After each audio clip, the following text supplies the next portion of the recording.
ही उनकी दिनचर्या शुरू हो जाती है। पहले जहां हर किसी की रसोई अलग अलग सोच और आदतों में बटी हुई थी, अब वही तीनों एक साथ खड़ी होकर एक ही चूल्हे पर काम कर रही होती हैं। सुबह सुबह नेहा अपने छोटे से गार्डन में जाती है। अब वो पहले से भी ज्यादा मेहनत करती है। सूखी पत्तियों को हटाना, पौधों में पानी डालना, नई बीज बोना, हर काम में उसका मन लगा होता है। अब ये सिर्फ मेरा गार्डन नहीं, हमारा बिजनेस है। ताजी ताजी सब्जियां तोड़कर वो टोकरी में भरती है। उसकी आंखों में चमक होती है। दूसरी तरफ शिल्पा सुबह सुबह फोन पर ऑर्डर चेक कर रही होती है, खर्चे का हिसाब रखती है और फूड ट्रक की प्लानिंग करती है। आज हमें थोड़ा ज्यादा बनाना होगा, कल से ग्राहकों की संख्या बढ़ रही है।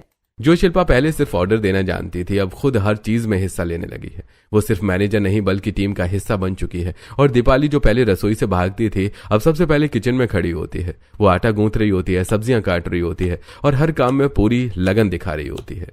रसोई ही वो जगह है जो घर बसाती है। अगर मैं यहाँ भी आलस करूंगी तो मैं किसी काम की नहीं हूँ। धीरे धीरे तीनों का फूड ट्रक पूरी सोसाइटी में मशहूर हो जाता है। घर जैसा स्वाद अब लोगों की पहली पसंद बन चुका होता है। शाम होते होते फूड ट्रक के सामने लंबी लाइन लग जाती है। बच्चे, बुजुर्ग, औरतें, हर कोई उनके खाने का इंतजार करता है। भाई, यहाँ का खाना तो बिल्कुल घर जैसा है। अरे भाई, इतनी गर्मी में भी इतना ताजा और स्वादिष्ट, कमाल कर दिया इन तीनों ने।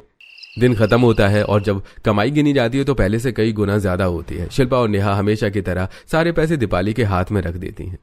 तुम दोनों हर बार ऐसा क्यों करती हो?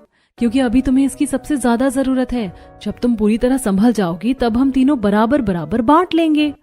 दिन, हफ्ते और महीने बीतते जाते हैं। दीपाली की जिंदगी अब पूरी तरह से बदल चुकी होती है। उसकी रसोई जो कभी खाली और बासी खाने से भरी होती थी, अब ताजी सब्जियों और खुशबूदार खाने से महकने लगती है। वो रोज अपने बच्चों के लिए ताज़ा खाना बनाती है, उनके साथ बैठकर खाना खिलाती है।